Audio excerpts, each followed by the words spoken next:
7 biais cognitifs pour ton business. Entrepreneur impactant, le podcast qui te sort du lit.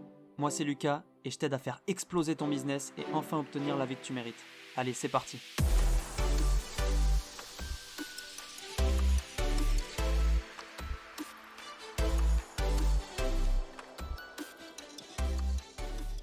Hello l'impactant, j'espère que tu vas bien. On se retrouve ce matin pour un nouveau podcast où on va parler d'un sujet ultra intéressant, c'est les biais cognitifs. Alors si tu connais pas, c'est pas grave, je vais t'expliquer tout de suite ce que c'est et ensuite je vais t'en présenter 7 que tu peux mettre en place dès maintenant et facilement dans ton business pour le faire exploser. Donc, un biais cognitif, c'est un raccourci que fait le cerveau pour prendre une décision illogique et irrationnelle. Ça concerne tous les humains et il en existe énormément, donc on peut les exploiter pour influencer nos proches, nos clients ou qui que ce soit. Donc le premier biais cognitif que je vais te présenter, c'est le biais de la tarification fragmentée. C'est le fait qu'un individu aura tendance à trouver un prix moins cher que ce qu'il n'est lorsqu'il sera fragmenté en plusieurs morceaux. Donc comment le mettre en place dans ton business ? Tout simplement, tu vas pouvoir proposer un paiement en 2 fois sans frais. Du coup, la personne, au lieu de payer 100 € tout de suite, elle va payer 50 € maintenant et 50 € le mois prochain. Ça va permettre à la personne d'avoir l'impression que le coût du produit ou du service que tu lui proposes est moins cher que ce qu'elle n'est, alors que pourtant elle sait très bien qu'elle va payer 100 €. Mais dans la tête, le cerveau, il va faire ce raccourci-là en se disant « Ok, c'est moins cher », donc elle va vouloir acheter plus, elle va avoir tendance à plus vouloir acheter. Donc hyper intéressant ce biais-là, c'est pour ça que tu vois souvent des paiements en plusieurs fois sans frais. Ça fonctionne vraiment bien, tu le verras. Ensuite, deuxième biais, c'est l'effet du prix de référence. Donc il désigne notre manière d'estimer le prix d'un produit ou service en le comparant à d'autres. Donc comment l'utiliser dans ton business ? C'est assez simple, tu vas pouvoir tout simplement comparer ton prix, surtout s'il est compétitif, tu vas pouvoir le comparer au prix de la concurrence ou les prix moyens qui existent en disant attention, moi je suis moins cher parce que j'ai envie de vous aider encore plus, etc. etc. Et sinon, tu peux aussi le comparer à ton ancien prix à toi. Si c'est un prix qui est en réduction actuellement, tu peux dire que l'ancien prix c'était ça et le comparer. Les personnes ont ce besoin de comparer et en plus quand elles le comparent, elles vont avoir tendance à le trouver aussi plus intéressant parce que il y aura justement un comparatif qui sera beaucoup plus élevé, donc elles vont se dire ok, là ce prix là il est compétitif, c'est vraiment une affaire, et là c'est là que l'achat compulsif va pouvoir être fait. Donc je te conseille vraiment de toujours comparer ton prix à d'autres, soit à l'ancien prix qu'il y avait avant, soit à tes concurrents si tu le souhaites. Troisième biais cognitif, c'est l'effet Benjamin Franklin. Alors celui-là il est hyper contre-intuitif, et pourtant c'est vrai, ça marche à 100%. C'est le fait que quelqu'un qui te fait une faveur, qui te rend un service, aura tendance à t'apprécier encore plus et t'en faire une seconde faveur ou un second service que si c'est toi qui lui en avais fait un. Donc, j'explique. C'est-à-dire que si toi tu demandes un service à quelqu'un et elle te le rend, cette personne elle va avoir tendance à t'apprécier beaucoup plus que si c'est toi qui lui avais rendu un service. Parce que ça vient d'elle en fait. Et ça paraît contre-intuitif parce que normalement tu as l'impression que quand toi tu offres quelque chose à quelqu'un, que tu l'aides, elle va t'apprécier plus, mais oui elle va t'apprécier plus en effet, mais elle t'apprécierait encore plus si c'est elle qui te l'avait rendu. Donc pour l'exploiter dans ton business, c'est simple.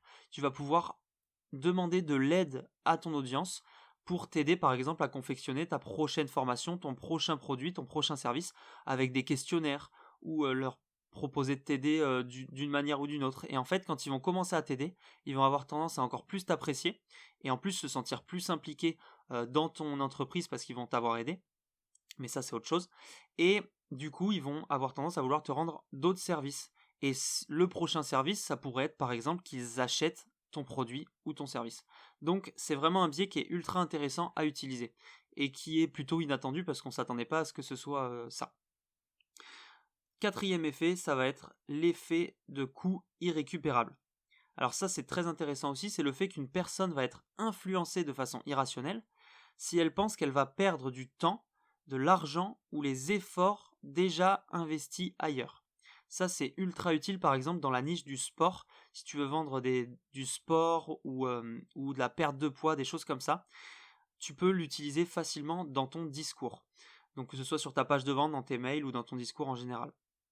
Donc par exemple, dans le sport, si la personne veut perdre du poids, tu peux dire que si ça fait 1 an qu'elle est en train d'essayer de perdre du poids, qu'elle fait attention à ce qu'elle mange, qu'elle fait du sport et que ça marche pas trop, tu vas pouvoir utiliser ça en disant: «Ah, vous avez dépensé énormément d'efforts depuis 1 an, du temps, de l'effort, de l'argent aussi», donc là il y a tout ça et du coup, ça va permettre de dire: «Vous avez déjà dépensé énormément, pourquoi vous arrêter là? Pourquoi abandonner? Autant acheter mon produit qui va réellement vous aider», et ça, c'est ultra fort parce que on n'a tous pas envie d'utiliser notre argent, notre temps ou nos efforts en vain. Donc, du coup, quand on a déjà utilisé du temps et qu'on n'a pas encore atteint notre objectif, on va avoir tendance à dépenser encore plus, encore plus, encore plus, encore plus pour justement l'atteindre, alors que pourtant c'est pas rationnel. Il faudrait peut-être s'arrêter parfois parce que c'est pas logique.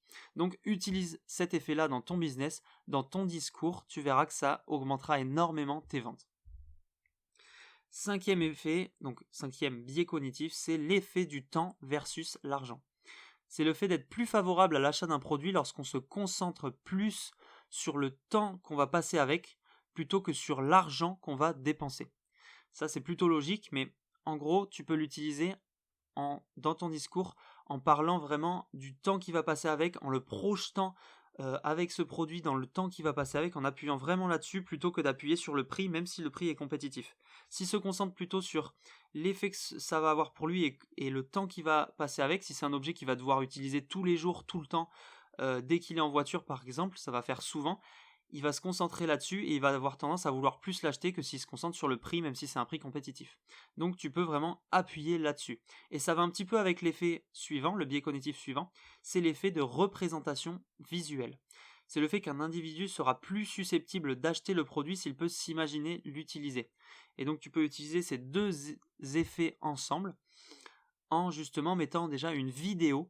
Cet effet-là, le second, là, la représentation visuelle, tu peux mettre une vidéo sur ta page de vente. C'est comme ça que la personne va pouvoir se projeter en train d'utiliser le produit. Et si elle arrive à se projeter là-dedans, elle va avoir tendance vraiment à passer à l'achat directement après. Donc les vidéos, c'est le mieux pour ça. Il y a aussi les photos, c'est un peu moins bien évidemment. Mais il faut vraiment, ton but, c'est qu'il se projette dedans et qu'il puisse s'imaginer en train de l'utiliser. Voilà. Et ça va vraiment faire augmenter tes ventes. Dernier effet, le septième, qui est un peu plus complexe, on va dire, c'est l'effet de métaphore. Si tu sais pas ce que c'est une métaphore, on l'a appris normalement au collège ou au lycée en cours de français. C'est, pour dire simple, alors c'est pas une comparaison, mais c'est un peu comme une comparaison, c'est-à-dire qu'on va utiliser une image pour décrire quelque chose qui est un peu abstrait. Et donc l'effet de métaphore, c'est quoi? C'est qu'on a tendance à mieux se souvenir des langages métaphoriques.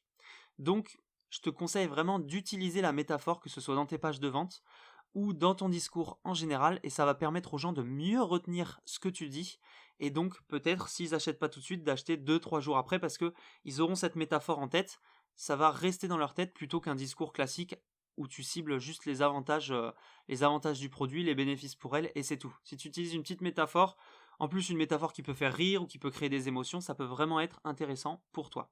Donc voilà, c'était les 7 effets à utiliser dès maintenant dans ton business, les 7 biais cognitifs. Donc je te conseille vraiment de les mettre en place, en tout cas d'en mettre en place un maximum, tu verras que tes ventes vont vraiment, vraiment augmenter. En tout cas, je te souhaite une bonne journée, ne procrastine pas là-dessus et passe une bonne journée et on se dit à demain. Ciao.